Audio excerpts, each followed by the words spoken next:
comenzamos con el primer grupo, ¿verdad? Sí. ¿Que sos vos? Sí. Tu compañero que hoy no vino.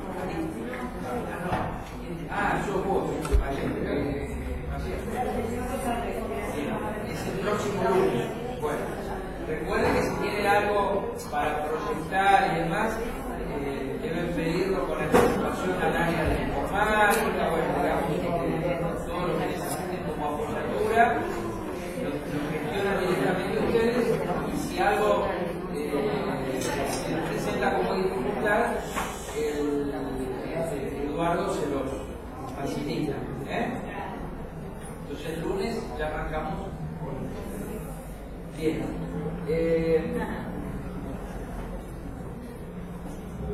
¿Y qué más les iba a decir? Bueno, hoy vamos a continuar. Recuerdan que Eduardo había comenzado el lunes, el lunes vimos lo que vos desarrollaste. El miércoles, sí, una cosita, Ramiro. Con respecto al trabajo, ¿la entrega que la tenemos acá o la mandamos por mail? No, la mandan por correo y eventualmente el soporte papel, digamos, a veces puede resultar también útil. Si es en mi caso, me resulta más útil tenerla en el papel y llevarla en la valija y por ahí en algún rato libre leerla que tenerla en la pantalla. Pero es una versión reducida de lo que es el trabajo, o sea, no son muchas páginas.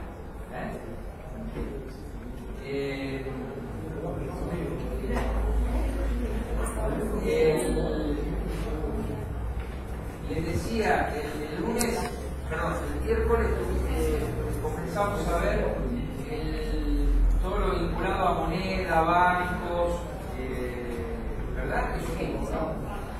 Así que ahora lo vamos a continuar.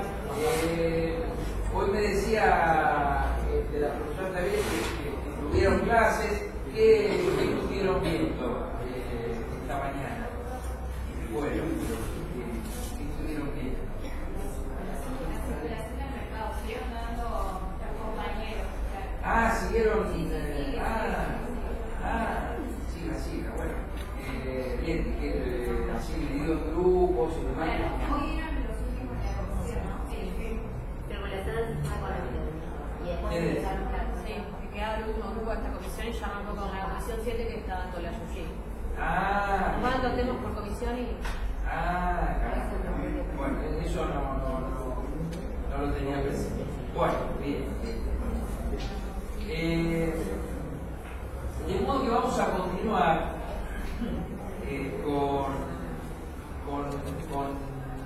completando lo que Eduardo les había comenzado a explicar en materia de concepto de dinero, moneda, todo ese cuadrito que hizo sobre el funcionamiento del sistema bancario, el dinero bancario, cómo los depósitos previo a retención del encaje se convierten en préstamos, que tarde o temprano retornan como depósitos, ¿no? Digamos, todo esto que vimos. De modo que vamos a continuar por esa línea. Antes le quería, lo puse como recordatorio y que sonó, vibrando, que sonó hace 30 segundos, si no, es imposible que me acuerde, recomendarles, obviamente por fuera de lo que es los temas que estamos viendo, recomendarles la lectura como estudiante de Derecho, naturalmente. Me parece que es algo saludable a la formación de un estudiante que ha elegido esta carrera, leer cada tanto, cuando aparecen decisiones de impacto fuerte, como puede ser en este caso, fallos de la Corte Suprema de Justicia de la Nación. La Corte Suprema ha emitido un fallo la semana pasada en un amparo que ha tenido trascendencia en los medios. Lo que pasa es que los medios le dan un abordaje que no es incorrecto, pero es muy simplificado, digamos, ¿no? Incluso hasta algunos aprovechando la mirada crítica hacia el gobierno, que naturalmente la tiene, pero en realidad una mirada equilibrada implica leer el fallo en el sentido que realmente tiene, que es un acontecimiento de efectos o implicancias jurídicas que no solamente se circunscriben a ese caso, sino que también tienen repercusión hacia otros casos similares e incluso marcan cierta pauta de acción futura del gobierno, de este y del que venga luego. Ahora les digo de dónde lo pueden leer, pero simplemente les saco un breve relato, que es en definitiva en qué consisten los hechos y también cómo lo decidió la Corte, y cierta relación que tiene con esta materia, con derecho constitucional, con finanzas, con derecho tributario, con derecho administrativo. Digamos, son varias las vertientes que se abren de vasos comunicantes con materias que se ven involucradas en este tema. El caso de amparo que les menciono fue interpuesto tiempo atrás, como todo, digamos, en la justicia lleva sus años, por una empresa llamada Camaronera Patagónica, una empresa pesquera, que cuestionó la constitucionalidad de una medida que no está mal, digamos, como medida de fondo. Lo que pasa es que históricamente en los últimos años han sido aplicadas de una manera incorrecta, en algunos casos no respetándose los principios que la propia Constitución establece. Me refiero a las famosas retenciones a las exportaciones, que son un tributo, como ustedes conocen los impuestos, bueno, que veremos más adelante, pero más o menos todos tienen idea de qué son los impuestos, ¿verdad? Como prestaciones que el Estado exige a los contribuyentes para financiar su gasto público, y las retenciones a las exportaciones son un impuesto a la exportación. Es decir, cada vez que el país exporta, no el Estado no exporta en sí mismo, pero sí lo hacen los particulares, el Estado le cobra un impuesto, ¿no es cierto?, particularmente a todo lo que son exportaciones de tipo agropecuario. La más conocida tiene que ver con la soja, con el trigo, con el maíz, naturalmente también con otros productos primarios, por ejemplo los derivados de la actividad piscícola, como es el caso de la empresa Camaronera Patagónica, y si bien la Corte no se pronuncia sobre si la medida es correcta o no es correcta, que en sí mismo puede ser correcta en términos de cobrarle el Estado a un sector que exporta y que tiene muy buena cotización de sus productos, o sea, el valor de los productos que colocan en el exterior están muy bien, están muy altos, muy elevados.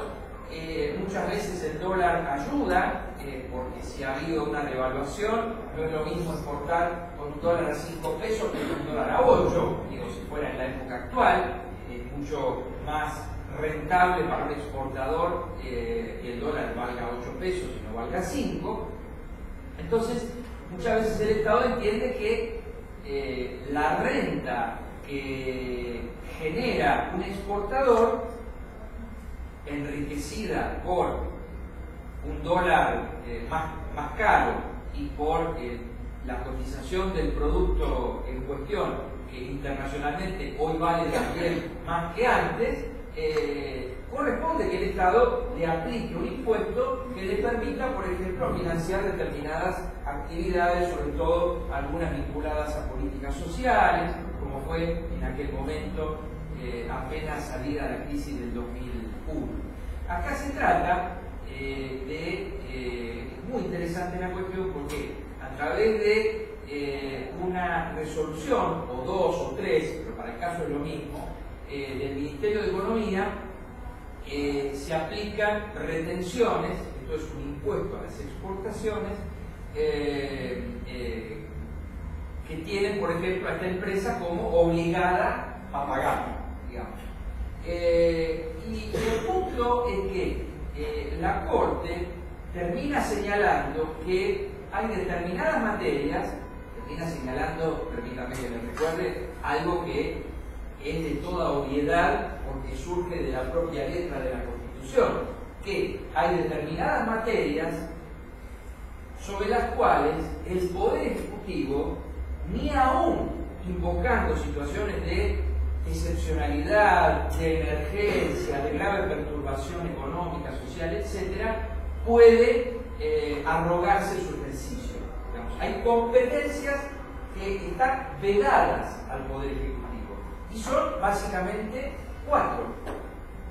Una de las cuales tiene que ver con esto. Las otras son en materia penal, claramente ningún gobierno puede modificar el Código Penal por decreto, estamos hablando de penas fundamentalmente privativas de la libertad, de modo que no se puede legislar por decreto en materia penal, no se puede legislar por ejemplo en materia de partidos políticos, porque también está la tentación del gobierno de turno a tener un régimen de partido político que sea funcional a sus intereses, entonces esto debe ser por ley. No se puede legislar por decreto en materia electoral, obviamente es una materia muy sensible, y tampoco se puede legislar por decreto en materia tributaria, porque se trata ni más ni menos que de lo que paga la gente como contribuyente en carácter de impuestos o en sentido más amplio de tributos. Sin embargo, aquí entre marzo y agosto aproximadamente del 2002, por resoluciones del Ministerio de Economía, se aplican las retenciones, por ejemplo, a este sector, al sector vinculado con la exportación de productos derivados de la pesca.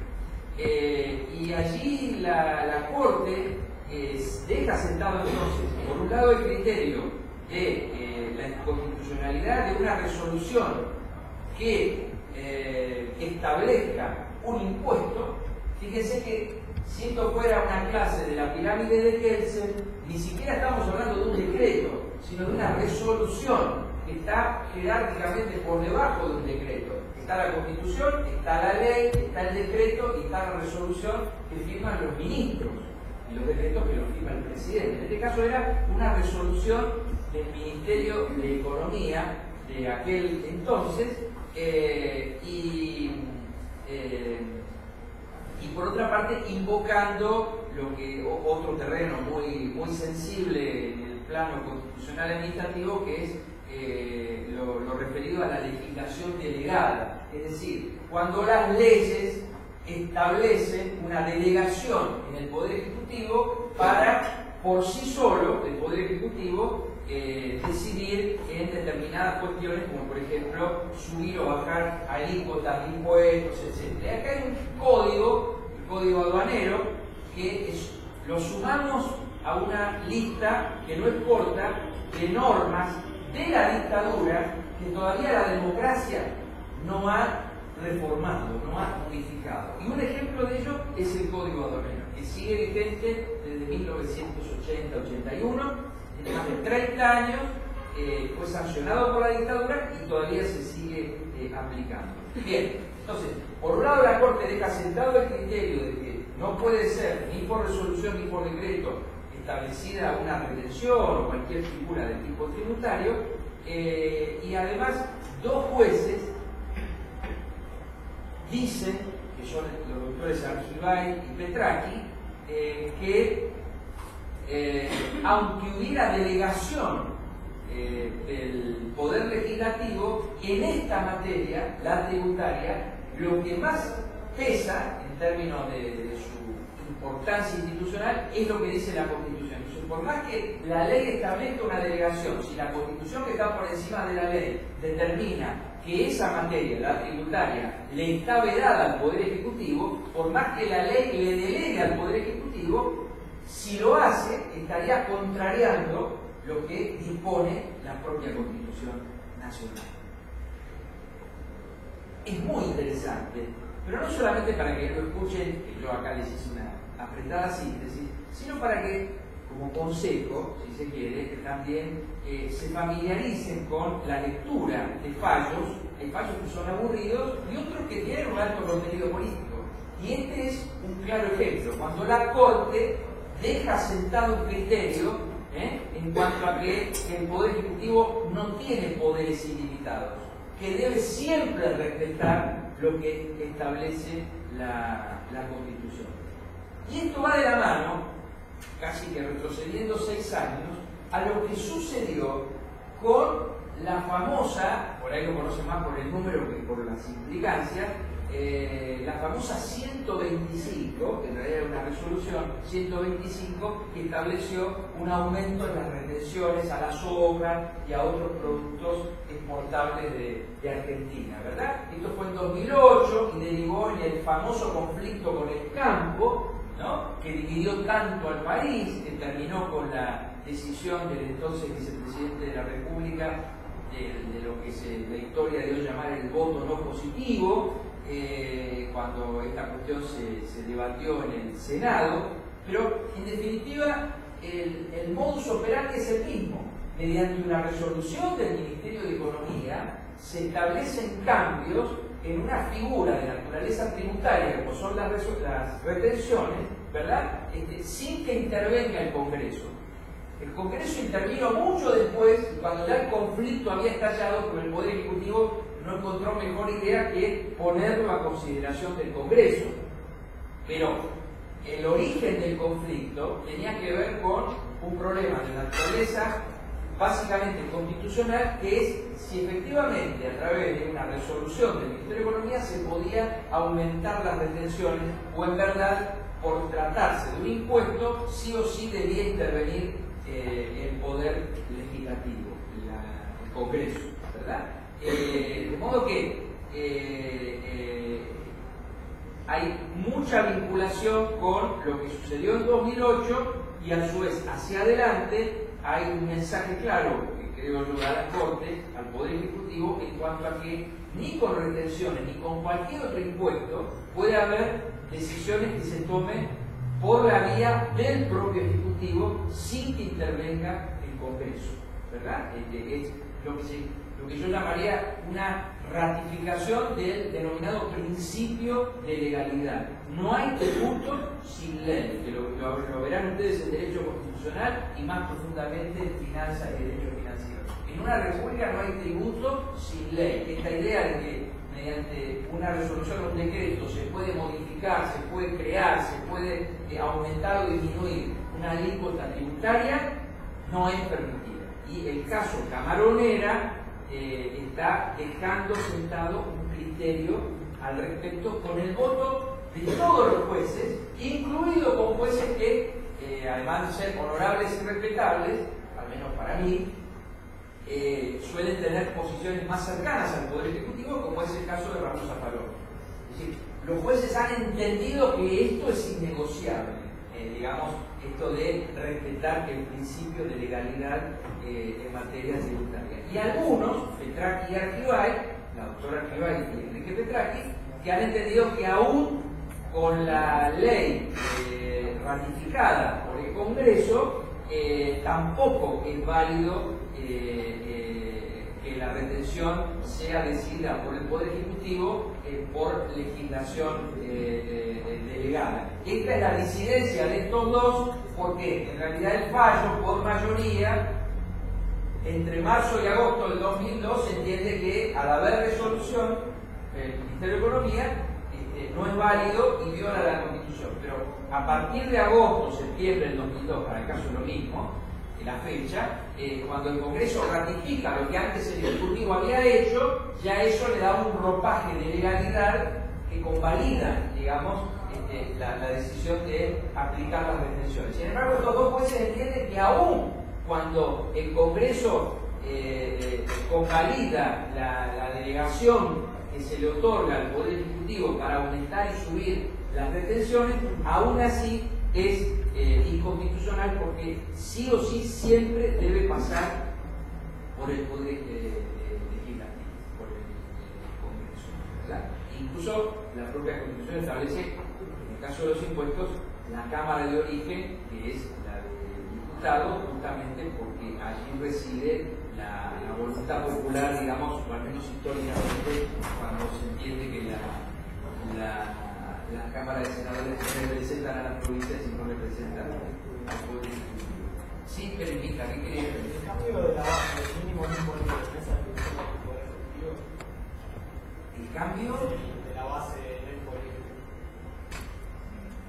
es algo prácticamente parecido. Lo que pasa es que allí hay una cuestión que no se está cambiando la alícuota del impuesto, las alícuotas son siempre las mismas.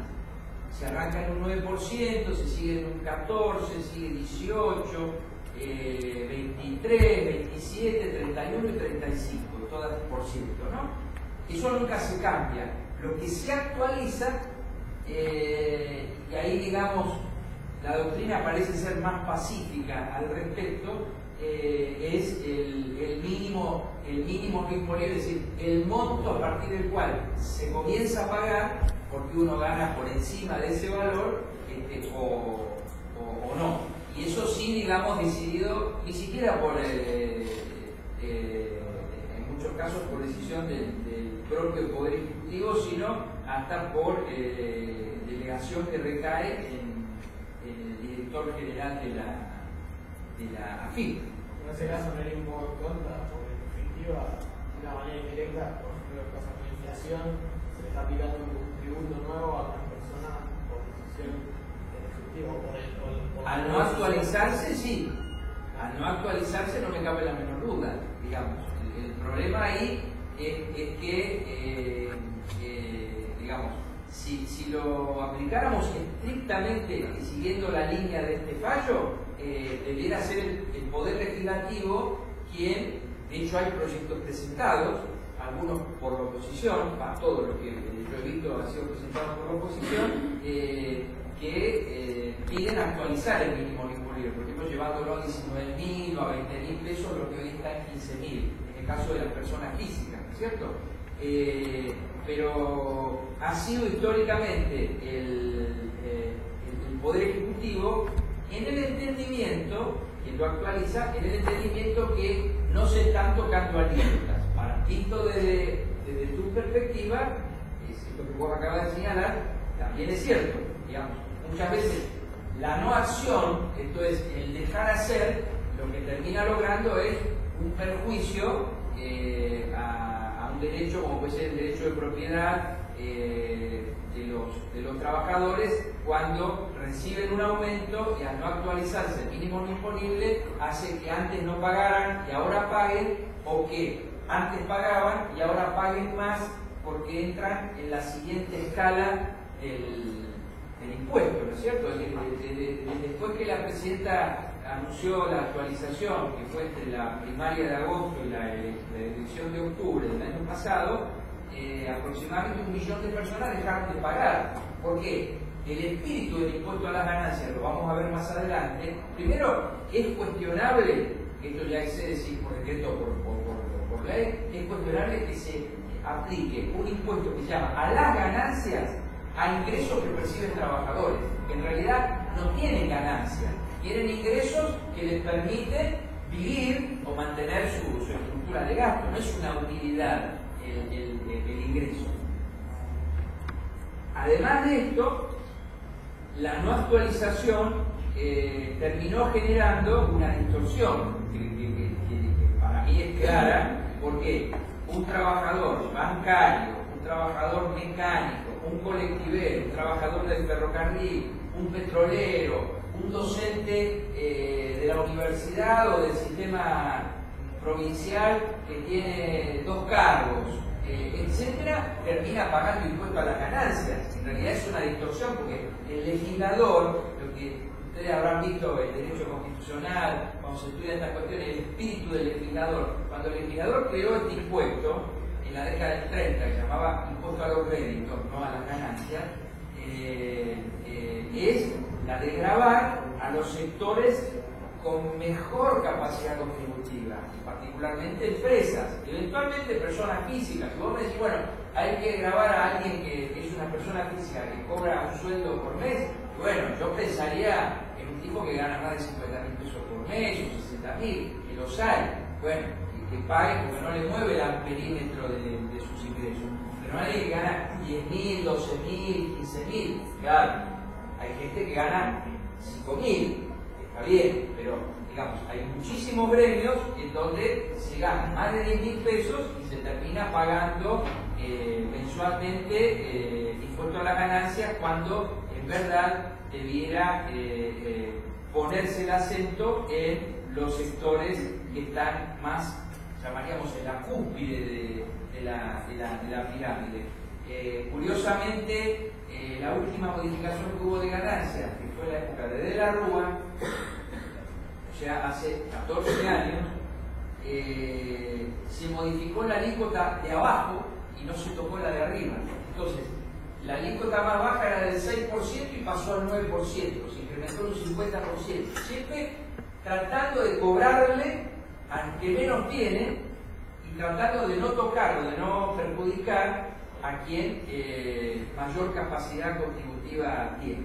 Sumado a que, si vos dependes de un salario, es muy difícil evadir o eludir, algo que sí pueden hacer las empresas que están en las otras categorías, porque si vos cobrás un salario, obviamente un salario que esté formalmente registrado en un recibo, tu empleador hace de agente de retención y vos ganás tanto y te requieren tanto. Obviamente vos tenés que declarar si tenés carga de familia, si tenés un préstamo, si alquilás, etcétera, todo eso va, si tenés una prepaga, etcétera, todo eso va deduciendo, ¿no? Pero lo que se deduce es muy mínimo. Ahora, una empresa, por lo que contábamos el otro día con el tema de la compra de dólares, puede perfectamente evadir o eludir impuestos, porque la mitad de lo que vende lo factura y la otra mitad no. Cuando yo voy a pagar ganancias, pago sobre lo que facturo, ¿no es cierto? Entonces puedo terminar pagando proporcionalmente mucho menos que lo que paga en términos de su incidencia sobre el ingreso total un trabajador. Y eso realmente es injusto, porque el impuesto a las ganancias es el impuesto progresivo por antonomasia. No hay otro impuesto que sea más progresivo. Eso significa que el que más tiene, más paga. Pero, digamos, ¿sobre qué bases? El que más tiene, más paga. Y el que más tiene, el que más ingreso tiene. Bien, ahora si yo de 100 que ingreso, declaro la mitad y la otra mitad no la declaro, porque no entrego factura o no doy ticket, etcétera, pago mucho menos proporcionalmente que aquel que tiene un salario que obviamente no lo puede disimular y al cual su empleador está obligado a hacerle la retención correspondiente. Entonces paga 1.500, 2.000 o más pesos por mes en concepto de impuesto a las ganancias. Bueno, ¿podrías repetir el nombre del fallo, no? Sí, es el fallo Camaronera, ¿no? de Camarones, Camaronera patagónica. ¿Y saben dónde lo encuentran? Esto digo para que también, si tienen ganas, si me permiten, es también una sugerencia, no necesariamente siempre el docente les tiene que estar indicando, pero hay un sitio de la Corte Suprema de la Nación que hace a la transparencia de un poder del Estado como es el Poder Judicial, que es no el sitio de la Corte, sino un sitio denominado Centro de Información Judicial, CIJ, CIJ.gov.ar. Si ustedes entran a www.cij.gov.ar, ahí pueden, todos los días, día por medio, como ustedes quieran, pero familiarícense con ese sitio, pueden encontrar los fallos más importantes que dicta la Corte de la Nación. Entonces, ustedes por sí solos, no importa la altura de la carrera en la que estén, ya deben comenzar a tener inquietudes sin necesidad de que alguien les indique, vayan y vean tal fallo. Y la Corte permanentemente está sacando fallos de alto impacto, por lo que significa un alto tribunal como la Corte Suprema. Entonces, ahí pueden acceder al texto del fallo completo, al de Camaronera, a casos de lesa humanidad, cuestiones vinculadas a políticas de Estado en materia del Poder Judicial, que he visto hoy a la mañana que estuve viendo un poco el sitio, ¿no? Cuestiones que a ustedes les pueden resultar interesantes por la carrera que han elegido, porque son futuros abogados y futuras abogadas. Así que, si quieren, además de este fallo, tomen ese sitio como un sitio al que permanentemente pueden consultar para recabar información sobre sentencias de la Corte y de otros tribunales que no sean la Corte. Fallos, no, si querés leyes, tenés infoleg.gov.ar, que es información legislativa, que es un sitio del gobierno nacional, del gobierno, digamos, como política de Estado, ¿verdad? Esto viene desde hace mucho tiempo, desde antes de la administración actual. Ahí tenés todas las leyes de la nación argentina, nacional, con la particularidad de que, a diferencia del Google, donde vos ponés la norma y sale, en el Infoleg, como es el sitio oficial, vos tenés la ley con todas sus modificaciones, ¿verdad? De modo que no corres riesgo de estar leyendo artículos que ya han sido derogados o que han sido modificados por otros. El Infoleg tenés siempre la versión completa, actual. Pero eso es para leyes. El SIG es solamente para fallos de la Corte, de cámaras federales e incluso noticias que tienen que ver con el Poder Judicial. Hoy, por ejemplo, leí que es una medida saludable dentro de la reforma que se hizo el año pasado al sistema judicial. Digamos, hubo medidas de impulso del Ejecutivo que fueron inconstitucionales, como pretender que el Consejo de la Magistratura tenga una representación distinta a la que la Constitución previó en el artículo 114, donde cada estamento debe guardar equilibrio, el estamento político no puede prevalecer sobre otros estamentos. También hay otras medidas que se tomaron en su momento que fueron buenas, por ejemplo, que el Poder Judicial difunda todas sus sentencias, que se conozcan sus decisiones, e incluso que se pueda consultar en el ámbito federal el estado de los expedientes.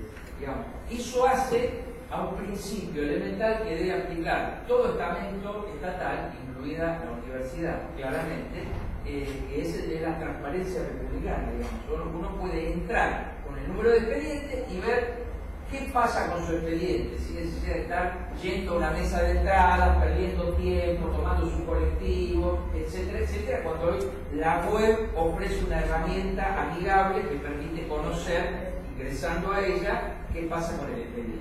Pasó a tal lugar, se decidió tal cosa, después si uno quiere la copia, bueno, vendrá a la mesa de entrada o incluso hasta podrá bajarla por internet, pero todo eso aparece ahí en la página del sitio. Bien, chicos, bueno, esto más bien como comentario por el caso de Camaronera. Volviendo, dando una vuelta de página, volviendo al tema de la moneda, de los bancos y demás, hay dos cuestiones que vamos a ver ahora, una pequeña y otra más importante que la del Banco Central. Ya, la pequeña tiene que ver con la historia, que un poco se lo pensaba contar Eduardo, pero me mandó un mensaje que estaba demorado, que viene siempre de Buenos Aires, entonces se lo cuento yo muy rápidamente, que es ver cuál ha sido la evolución histórica de la moneda argentina hasta el presente. Lo vamos a hacer muy breve, para yo no extenderme mucho. Ustedes saben que, quizá por historia constitucional lo recuerden, Argentina, por lo que era la Confederación Argentina en su momento, tuvo distintas monedas o signos monetarios, aún después de la Constitución de 1853, hasta que en 1881 se sanciona la ley 1130 que crea el peso moneda nacional, ¿no? Ustedes saben que la moneda es uno de los atributos que distinguen a la soberanía de un país. No puede haber una moneda en Santiago del Estero, una moneda en Córdoba, otra en Buenos Aires, otra en La Rioja. La moneda tiene que ser una sola, ¿no? Porque la soberanía es una sola y porque si uno lo piensa en términos prácticos, ¿cómo es posible que yo haga una transacción con una persona comerciante, lo que fuere, que está en La Rioja o en Santiago del Estero, yo le vendo mi producto y esa persona me paga con moneda de Santiago del Estero? Pasa que yo resido en Buenos Aires, le doy la mano, le agradezco, me traigo la moneda y cuando vengo aquí a Buenos Aires, ¿qué hago? La cambio. ¿Por qué? Porque en realidad esa moneda, concepto que vimos el miércoles pasado, no tiene curso legal en la provincia de Buenos Aires, tiene curso legal en Santiago del Estero. Por eso la clave es que si hay una moneda, esa moneda es común a todo el país, es un atributo de la soberanía nacional. Eso pasó en Argentina a partir de 1881, la ley 1130, y el peso es moneda nacional. Ese peso duró, fíjense ustedes, lo que significa tener estabilidad monetaria. Ese peso duró exactamente 89 años, hasta 1970. Aunque ustedes no hubieran nacido, seguramente sus padres, si nacieron antes de 1970, seguramente han conocido el peso moneda nacional que se había creado en 1881 y duró 9 décadas. A partir de 1970, el peso comienza a tener modificaciones, básicamente producto de la inflación. Entonces, ¿qué pasa? Se le quitan ceros a la moneda. En 1970 se le quitan 2 ceros. Entonces, el peso moneda nacional de 1881 se le quitan 2 ceros, entonces 100 pesos de la vieja moneda pasaban a ser un peso de la nueva moneda que se llamaba peso ley 18.188. Los números no se los tienen por qué acordar, pero esa era la norma de creación de la nueva moneda, ¿no? 18.188. Estábamos en dictadura, en 1970 estaba el periodo que arranca con la destitución de Arturo Humberto Illia y termina con la asunción de Héctor Cámpora en 1973. Todo ese periodo, 66-73, es un periodo de dictadura. Bien. 1888. Y ahí se le quitan 2 ceros a la primer moneda de 1881. Y luego viene una seguidilla de cambios de moneda que son en 1983, otra vez en dictadura, que aparece el peso argentino. Sí, todavía estábamos en dictadura, que fue mediados del 83, después de la guerra de Malvinas, y se le quitan allí 4 ceros. Ustedes dimensionen por la cantidad de ceros el efecto de la inflación sobre la moneda. Lo que terminaba sucediendo, era que los valores se distorsionaban de tal manera que, por ejemplo, un paquete de arroz podía costar 8.000 pesos y una persona podía tener un ingreso mediano para vivir hasta fin de mes de 1 millón de pesos, ¿no? Digo, para dimensionar, comparado con los valores de ahora, lo que significaba el avance de la inflación sobre el signo monetario, ¿no? Entonces se le quitan ceros, un poco por la idea, como si esto fuera todo, ¿no? Pero bueno, los gobiernos tratan de manipular por ese lado, siempre, como si se generara un efecto psicológico de estabilidad. Lo que antes valía 8.000 o 80.000, ahora vale 8. Daría la sensación, no los estoy cargando, yo no lo creo, porque ustedes tampoco, que el producto se ha abaratado o ha llegado a una época de estabilidad, porque el 80.000 vale 8, que le quité 4 ceros, ¿verdad?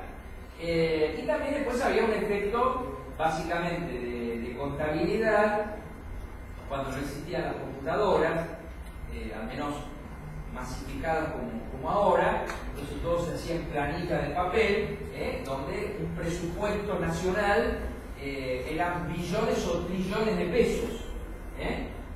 Entonces estamos hablando de 16, 19, 20 ceros, además del número correspondiente, ¿no? Entonces, al quitarle ceros, eso también ayudaba a la contabilidad nacional, digamos, en lo que son planillas de presupuestos o todas cuestiones vinculadas a lo contable.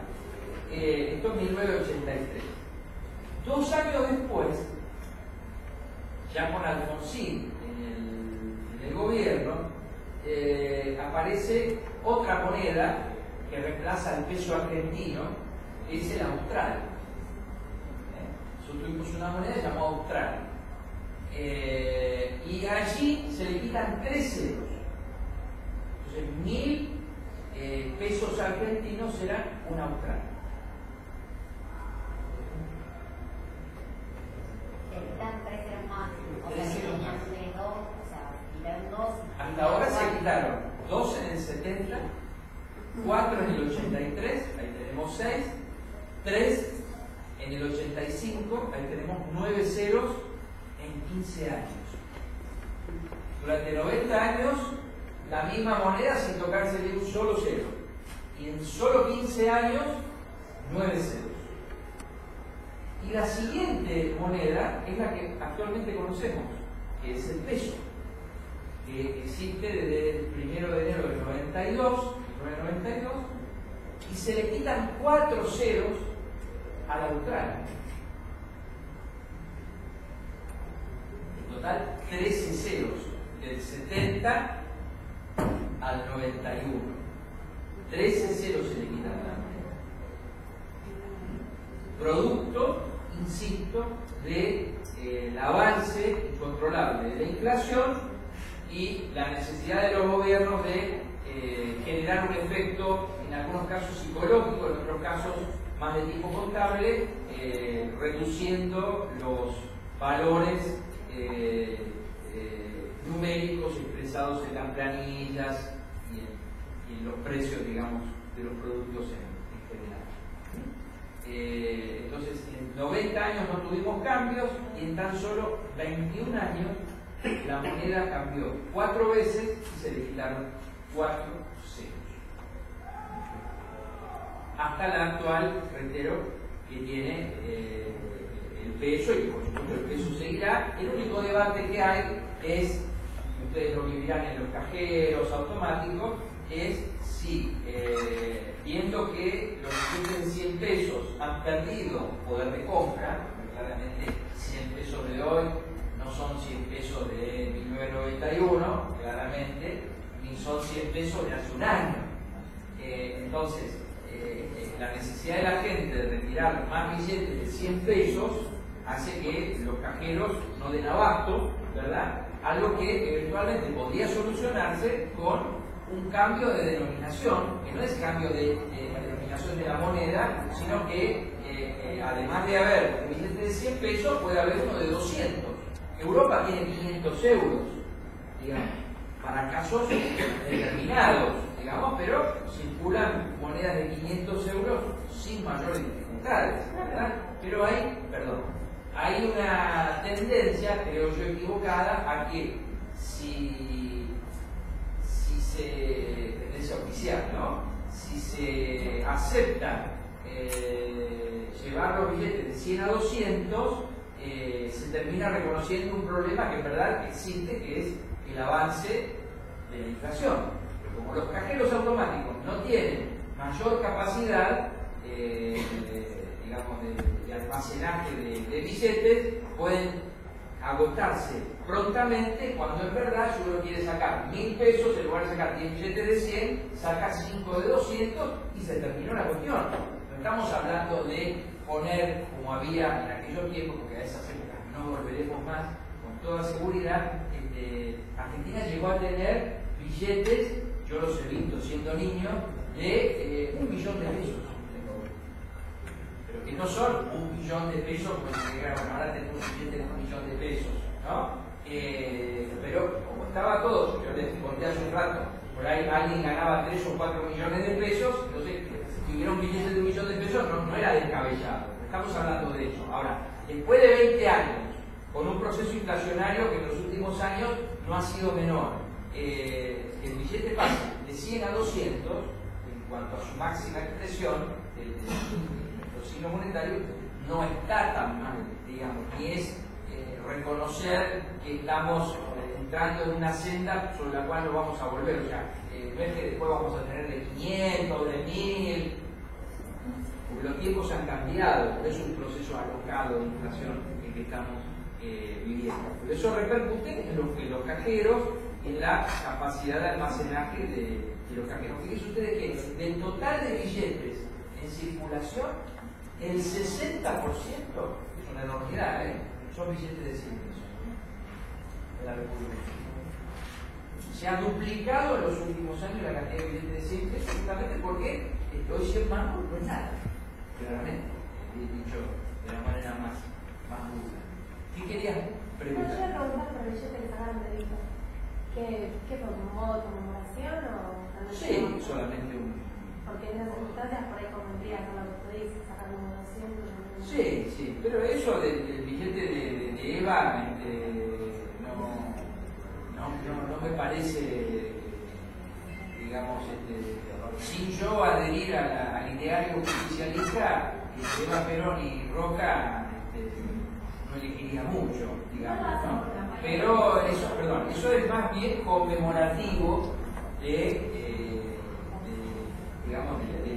lo que ha significado Eva Perón, que en este momento está más allá del bien y del mal, digamos, en cuanto a lo que ha sido su figura históricamente para el país, ¿cierto?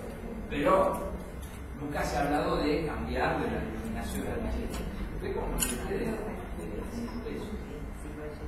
Perdón, ¿quién había dicho? El billete puede ser, pero digamos, ¿cómo? Probable. Sí, se anunció. Eso no está mal, pero más bien apunta a cuestiones de tipo simbólico. Se puede compartir o no. Lo que digo es, la figura de Roca es una figura que, sobre todo para los pueblos originarios, una figura, responde a la época en donde Roca, fíjense ustedes, Roca fue a ocupar el lugar del billete de máxima denominación, ¿cierto? 100 pesos, como si fuera un prócer intachable, cuando en verdad un prócer intachable. Nadie le niega su rol como presidente durante 2 veces, etcétera, pero digamos, ahí se ve los cuestionamientos hacia su figura, ¿no? Pero bueno, el problema es otro, el problema es tratar de reconocer que 100 pesos hoy no es nada, que con 200 pesos se podría resolver la cuestión. Bueno, ¿tienen alguna duda en relación a esto que acabamos de ver? ¿Preguntas? ¿Algún planteo? Bien. La moneda se llama peso.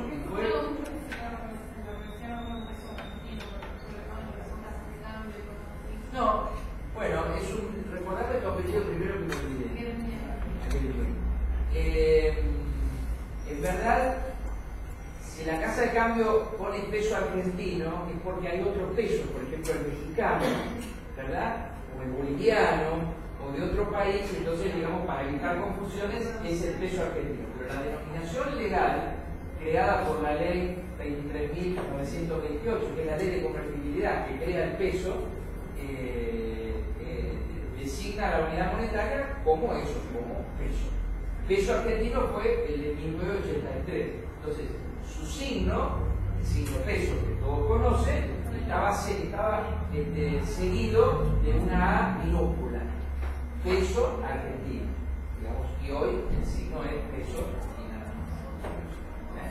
Así como les digo, nadie lo preguntó, porque pueden tener la inquietud, aunque pasaron muchos años, así que probablemente no lo pregunten porque no lo han vivido, que los bonos que emiten algunas provincias cuando tienen dificultades no son signos monetarios. La provincia de Buenos Aires, quizás ustedes, sus hermanos mayores, sus padres, etcétera, tíos, abuelos, en el 2001, 2002, 2003, cobraron en una suerte de signo pseudo monetario llamado patacón. ¿No es cierto? Bueno, eso no es moneda. En realidad es un título de deuda donde la provincia, Buenos Aires o cualquiera, no le puede pagar a sus acreedores, que son los trabajadores, por ejemplo, el salario, no tiene efectivo, no tiene dinero, entonces se emite un papel que tiene forma de billete, en general siempre enchufan a un prócer, en este caso era Dardo Rocha, digamos, que aparezca ahí como para que se asemeje más a un billete normal, y luego se le da circulación, y en la medida que se dé lo que se entiende como aceptación del billete, entonces está bien, a mí me pagan en patacones, pero mientras la empresa de luz me lo acepte, mientras la municipalidad me lo acepte, mientras el supermercado me lo acepte, ¿verdad? En definitiva, aunque no es legalmente dinero, termina funcionando como dinero. Es como No es dinero.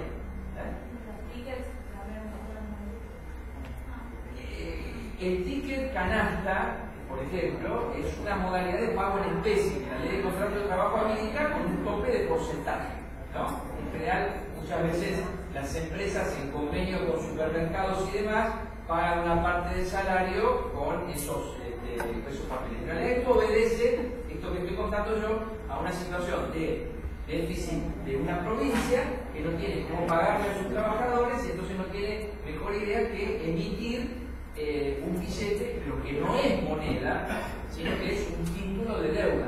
Si ustedes conservan algún patacón, o sus familiares o algo por el estilo, tienen curiosidad, y lo ven, van a ver que dice letra, la palabra letra significa un título en corto plazo, por eso se llama letra, pagadera o con vencimiento el 7 de julio del 2002. Por ejemplo, habiéndose emitido en 2001. El gobierno salió a los intereses antes de la fecha para no pagar interés. Claro, exactamente. Pagaba un interés del 7% anual, al que lo tenía al momento del vencimiento. Claro. ¿No es cierto? Era un título. Bueno, por lo menos, digamos, el Estado cumplió y les pagó a la gente, se los retomó, digamos. Yo no estoy haciendo una crítica del patacón, lo que estoy diciendo es que eso no es moneda, pero en ese momento, entre no pagarle a los trabajadores estatales, sobre todo en una provincia como la nuestra, y pagarle con esos papeles, bueno, digamos, se buscó como alternativa. Distinto hubiera sido el caso si no hubiera aceptación por parte de los distintos actores económicos cuando la gente iba con patacones a pagar, ¿no es cierto? Pero en la medida que hubiera aceptación, no había inconveniente. Sí se detectaron denuncias que después se terminaron de desestimar, o al menos terminaron desapareciendo, de quintas. Entonces, el supermercado lo aceptaba, pero si yo tenía 10 patacones, en realidad mi patacón valía 8. Sí, por ejemplo, las tabacaleras no lo aceptaban. No se podía comprar tabaco con los patacones. Ajá. Bien. Bueno, pero digamos, en los productos de consumo masivo, sí. Pero igual cuando cambian el patacón, le dan la misma plata que es el patacón. Al candidato sí, Y pero no lo cambiabas, o sea, únicamente podías cambiarlo en el Banco Provincia cuando venciera. Mientras tanto, circulaba en el bolsillo de... Te dan un patacón por un valor de 10, cuando te vas a cambiar por ahí ese 10, no te lanzaba para comprar los grupos que comprabas antes. Por supuesto, tenía una línea implícita, pero no solamente en Buenos Aires, en Tucumán, en Córdoba, en la gran mayoría de las provincias que emitieron bonos, pasa que el más famoso fue el patacón, lo que significa Buenos Aires, digamos, siempre hubo quitas, y obviamente ahí el problema, no me había dado cuenta, Y ahí el problema es que el hilo se corta por lo más delgado. El trabajador docente o empleado público que cobra su sueldo y vive de su sueldo, tras que no está ganando lo que debiera, en un contexto de fuerte crisis, cobra un pseudo dinero y al momento de entregarlo para comprar lo indispensable para vivir, a su vez tiene una quita del 20% o del 10%. Entonces era una modalidad también de ajuste, digamos, en este caso aplicada por un supermercado. Pero ¿qué pasa? El supermercado no tiene obligación, si uno lo piensa en términos estrictamente legales, no humanos, como yo lo razonaría, pero digamos, el supermercado no está obligado a recibir el patacón, porque no es moneda de curso legal. Recuérdense el ejemplo que dimos el otro día. El curso legal es la cualidad de la moneda que hace que el acreedor no la pueda rechazar. Si yo voy y compro algo en el supermercado, el dueño del supermercado es mi acreedor, porque yo me estoy llevando algo y le tengo que pagar, ¿verdad? Ahora, si yo le pago en moneda, le doy 100 pesos, no me puede decir el supermercadista, vea, quiero dólares, quiero euros, quiero rublos. No, claro, yo te estoy pagando la moneda que es el curso legal de la República Argentina. Si yo te pago con patacones, en realidad eso no es dinero. Ese era el quid de la cuestión, que se valía de la inexistencia del curso legal en algo que no era efectivamente moneda del curso legal. ¿La gente no aceptaba el patacón? ¿Cómo? ¿La gente no aceptaba el pago? Que la gente no tenía alternativa. La gente era cobrar eso o no cobrar nada. Eso lo inventó Carlos Lucao, ¿no? Que fue una de las grandes. ¿Cómo? Bueno, dependiendo de cuánto recaudara, cuánto tuviera de dinero en efectivo, parte en patacones, parte en dinero en efectivo. También circulaba en esa época el ECOP, acá en la provincia. Claro, pero el ECOP, que era ley por letra, de cancelación de obligaciones provinciales, tenía un sentido más restrictivo en cuanto al uso popular que el patacón, digamos. La ECOP fue emitida por el Estado Nacional. Y los tickets canasta, entonces ya no existe más, o se siguen emitiendo. La verdad que están, o sea que yo ahora no estoy viendo que ya se vea el artículo de 300 que se puede pagar cualquier canasta, pero vale. Es lo que dice ahí tu compañera Alana, porque en primer lugar hubo un proyecto del diputado Recalde, digamos, orientado en el sentido de evitar que las empresas busquen la modalidad de pago, al menos en una parte, como pago en especie, ¿verdad? Pues en definitiva es algo que le conviene a las propias empresas. No pagan dinero en efectivo y derivan en la compra de determinados productos en lugares, no en cualquier lugar, sino en lugares que la propia empresa señala como habilitados para eso. Y luego avalado por jurisprudencia en el mismo sentido. Sí.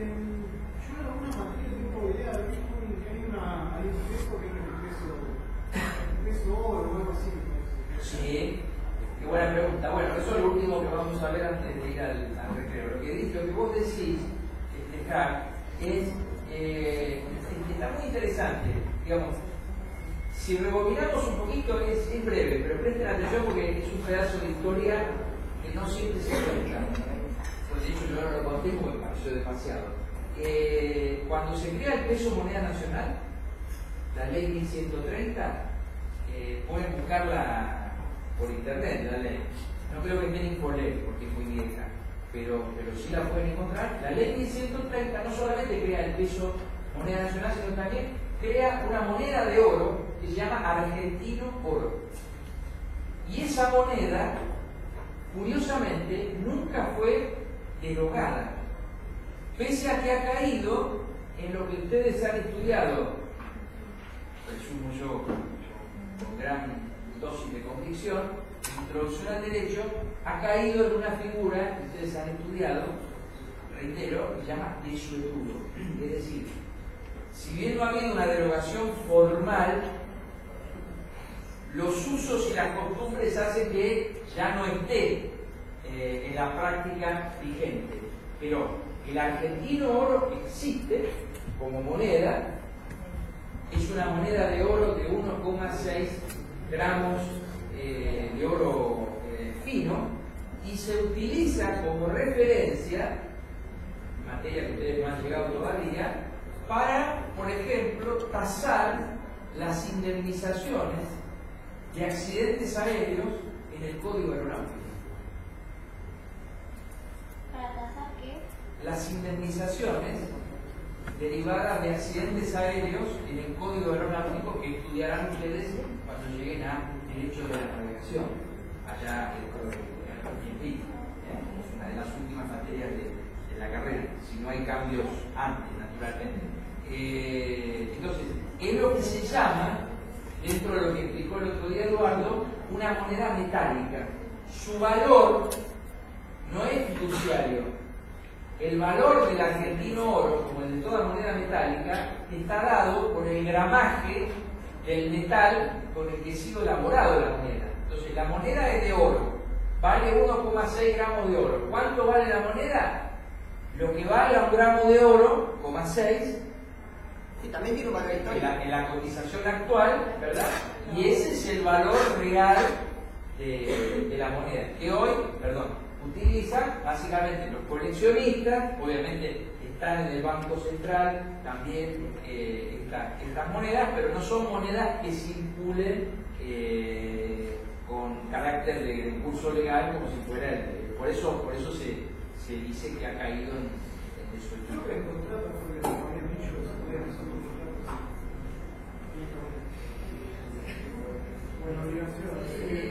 En verdad, si hubiera contratos o obligaciones en argentino oro, en realidad debiera hacerse tomando como referencia, por ejemplo, una moneda fuerte como puede ser el argentino oro, porque está respaldada en oro. Pero en verdad, el argentino oro no tiene uso legal. De modo que si yo me obligo a través de un contrato, o me obligo en una moneda extranjera, como contábamos el otro día, el dólar es otra moneda que todavía sigue vigente en el Código Civil, y al momento de vencer yo debo pagar en la misma moneda en la que me obligué, o en moneda de curso legal. El argentino oro no es una moneda extranjera, porque es una moneda nuestra, pero al mismo tiempo, como no tiene circulación habitual, ni el Estado la emite habitualmente, sino que ha quedado más en el plano de la colección o de la referencia